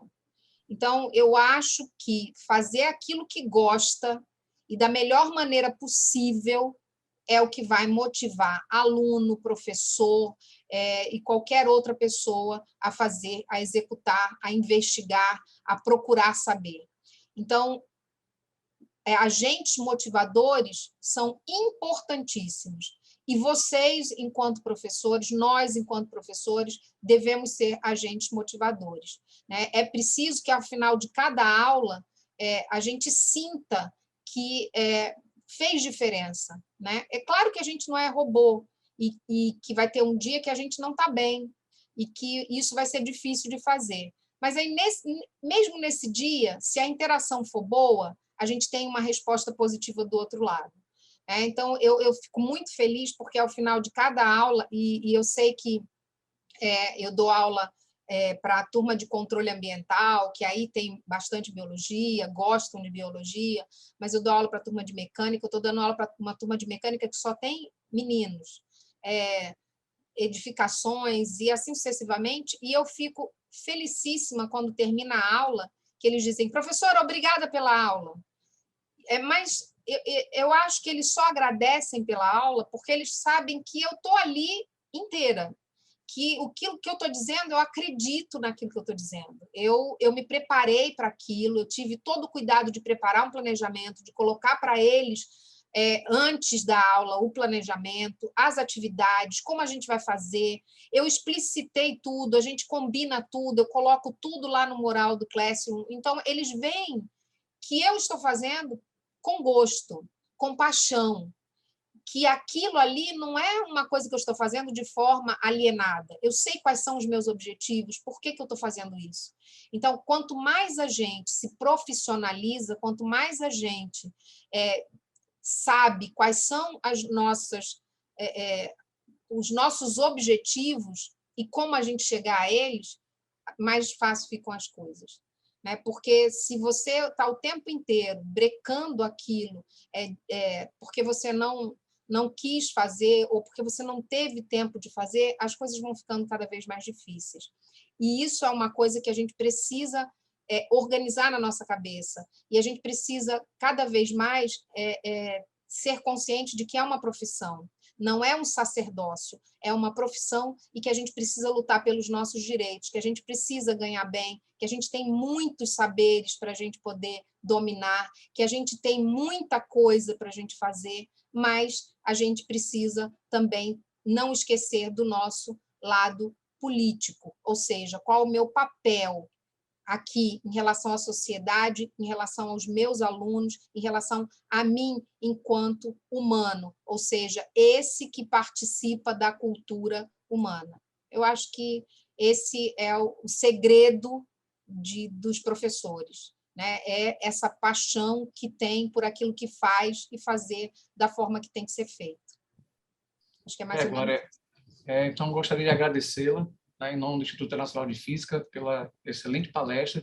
A gente está aqui há quase 2 horas, né, conversando, dialogando, né, e debatendo, né, um tema bem específico e também que é importante, né, para que a gente, como docente, consiga realmente, né, se aprofundar nesses conceitos, né, que tem essa dificuldade toda, uma vez que, por exemplo, falando de mim especificamente, né, na minha formação, que foi no século passado, na verdade, no milênio passado, eu não tive, né, na parte pedagógica, por exemplo, aquela dimensão pedagógica, trabalhos em função de habilidades e competências. Então, quando eu trabalhando no ensino médio, né, que vieram a cobrar habilidades e competências, a dificuldade minha foi enorme. Então, isso é bom abrir o debate, porque daqui para frente pessoas vão se envolver mais, vão pesquisar mais, vão tentar se aprofundar mais, certo? Então, só dando um alô aqui, o pessoal do YouTube também está acompanhando a gente, né? A professora Genesi, professor Paulo, professor Eric, que é do Clube de Ciências de Nova Cruz. Oi,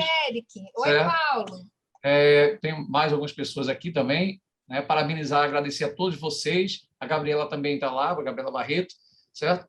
E agradecer a todos vocês pela participação, né? Novamente agora pela excelente palestra, e fazer o convite para que amanhã vocês continuem acompanhando as atividades, né, do workshop Ensino de Física na Educação Básica. Então, um abraço a todos, né? Fiquem com Deus e até amanhã. Obrigada, gente. Tchau. Fiquem com Deus.